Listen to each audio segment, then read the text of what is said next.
Hi, I'm Craig, founder of The Little Guy.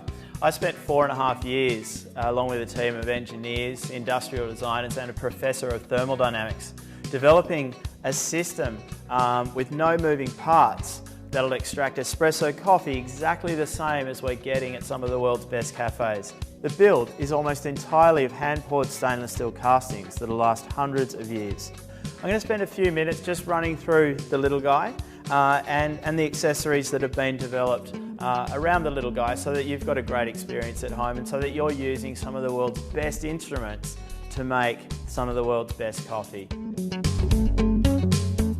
So when we got to market, we were asked often what the perfect heat source would be for The Little Guy, so we went about developing our own. This is lightweight, it's compact and of course portable, so it can be used anywhere. It has two basic settings. One, just for The Little Guy with an automated beep at the moment the coffee should start extracting, and I'll go into that a bit later. And the second being 5 heat settings for all forms of boiling water and cooking in general. I cooked a bolognese sauce on this the other day and it came out perfectly.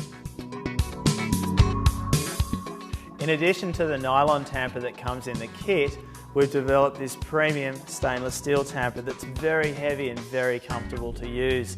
It was so well accepted, in fact, that we took it a step further and did this 58.3mm tamper that's just been used by the Italian champion in the World Barista Championships in Melbourne. For those of you who are as enthusiastic as I am about espresso coffee, we've also got a naked group handle. All that means is that the bottom is taken from the group cup and it allows you to see exactly how the coffee is flowing through that basket. Making a perfect espresso coffee with The Little Guy isn't complicated, but it's really important that you pay attention to the details. So let's get into those. First thing to do is to get your jug out, obviously, and use the key at the bottom of the portafilter or handle to unlock the boiler lid. It'll stick to it, the hooks will stay in. You can put it aside while you use some water to fill the boiler. Now fill it accurately, because if you do spill water between the boiler and the body, what you'll find is that it won't do the Little Guy any harm, but there will be water sort of spluttering around the base. Lock that handle back in, or the boiler lid back in, and then let's dose the basket. Now this is really important. What we're doing here is creating the right amount of resistance up here in the basket to hold that water and steam back so that the head can reach temperature. There are 2 baskets in the kit, one for fine ground coffee, the same grind as a barista would be using in a cafe, and 2 for more of a store-bought coffee, what we call a supermarket store in Australia. That's just got 30 holes in the bottom of that basket, and what that's doing is creating more resistance to balance out the less resistance from a more coarsely ground coffee.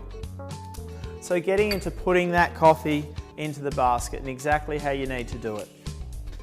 Dosing, or just filling the basket with coffee, and coming down from filling the basket and tapping it. What that's doing is collapsing the coffee and just making sure that it's very evenly balanced across the base. You'll see here that there are some pretty significant gaps around the top edge, and it's really important that you just fill those in. So just using your fingers and collapsing or continuing to tap the handle at the same time will just give that coffee a really good chance to end up very evenly spread across the bottom of the basket. So the first tap is just a light one, just to create a little bit of extra room, because we're going to put a bit more coffee in there. I know that's against the rules for a lot of people, but it's been trialled very thoroughly and it really works. Dosing again, or just putting more coffee in the basket, tapping, and of course just smoothing that coffee off. There's a really even spread of coffee across the top of the basket. Tapping. You don't have to be super sort of strong here, it's just a matter of giving it just a firm push and a bit of a twist to finish with. Cleaning the top edge of it so that you're not putting grounds of coffee up into that head seal. Locking it in. Obviously the next thing to do is to turn the induction top on. So just hitting the power button, auto button. What that'll do is set that electronic heat source in motion. It's exactly the same heat every single time. So the importance of putting the coffee in correctly lies around creating the exact same amount of resistance up here at the top for the boiler at the bottom, and that's what's going to balance out the temperature of the head and give you that perfect crema layered, very syrupy, very dense and full flavoured espresso shot in the bottom of your coffee. If you're using a store-bought coffee, a pre-ground coffee, that's fine too. You're going to use exactly the same method just by filling that basket up with coffee, collapsing again as we did with the other one, clearing it off and giving it the 2 taps. So that double dose, fill it, collapse it, smooth it off, tamp it, and then just do that same thing a second time and lock it into the head of the little guy. All right, so we've had our 8-minute beeps. The coffee's dripped now into the jug, and there's a lot of back pressure in there, about twice the pressure in a car tyre now, which is perfect for what we need for texturing milk. So I'll swing it around so I'm facing the steam arm. Give it a quick purge. Just drive a little bit of air into the surface of the milk to create large bubbles, and find the point with the steam wand in the jug that I'm creating a vortex, so the large bubbles are coming around and continuously being popped by the tip of the steam wand. Coming in now, and you hear that scratching for just a few seconds. That's all you'll need,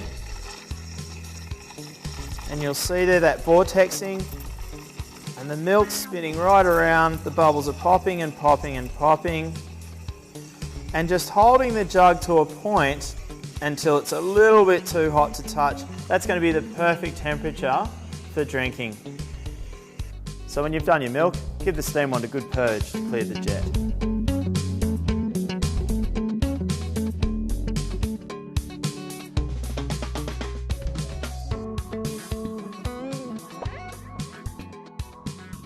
So I hope this has been helpful, and if you do have any questions, please just jet us an email through the website, lovethelittleguy.com.